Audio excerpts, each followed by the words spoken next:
నార్మల్గా ఏంటంటే ఈ మధ్యకాలంలో ఒక డైట్ని కొందరు ఫాలో అవుతున్నారు. ఎర్లీ మార్నింగ్ హెవీగా తినడం, మధ్యాహ్నానికి వచ్చేసరికి కొంత తగ్గించడం, నైట్కి వచ్చేసరికి ఇంకా తగ్గించడం.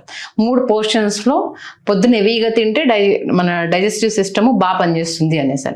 మధ్యాహ్నానికి వచ్చేసరికి అది ఉంటుంది కాబట్టి అందులో కొంత 70% అంటే 100% ఏంటిది 60% లేకపోతే 50%, కిందికి వచ్చేసరికి 20%. ఇది కరెక్టేనా? లేదు లేదు, అది చాలా తప్పు. ఎందుకంటే చిన్నప్పటి నుంచి మనకు ఒక లైఫ్ స్టైల్ ఉంటుంది, మనం ఒక రకమైన ఫుడ్ అలవాటు పడిపోయి ఉంటాం.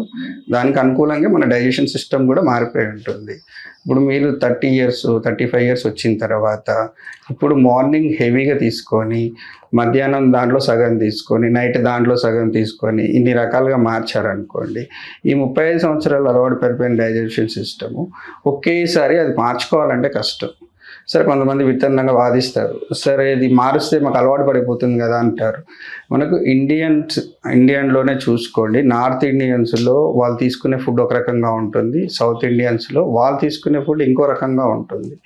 సో వాళ్ళు ఏం చేస్తుంటారు, మనం తీసుకునే ఫుడ్లో ఏదైతే ఎక్కువగా ఈజీగా డైజెస్టబుల్ ఉంటుందో అది తీసుకోవాలి, దానికి క్వాంటిటీతో సంబంధం లేదు. మీరు తీసుకునేది ఈజీ డైజెస్టెడ్ ఫుడ్ తీసుకోండి, తర్వాత ఫ్రెష్ ఫుడ్ తీసుకోండి, లిక్విడ్ కంటెంట్ వాటర్ కంటెంట్ ఎక్కువ ఉన్న ఫుడ్ తీసుకోండి. అది మీ డైజెషన్ సిస్టమ్ని తొందరగా డైజెషన్ చేయడానికి పనికొస్తుంది. మీకు దానివల్ల ఎలాంటి జబ్బులు వచ్చే అవకాశం కూడా ఉండదు. ఇది తెలియక చాలామంది సోషల్ మీడియాలో చూసి పలానా డైట్ తీసుకుంటే తొందరగా డైజెషన్ అయిపోతుందంట, వెయిట్ పెరగదంట, షుగర్ రాదంట, ఇలాంటివన్నీ చెప్తూ ఉంటారు.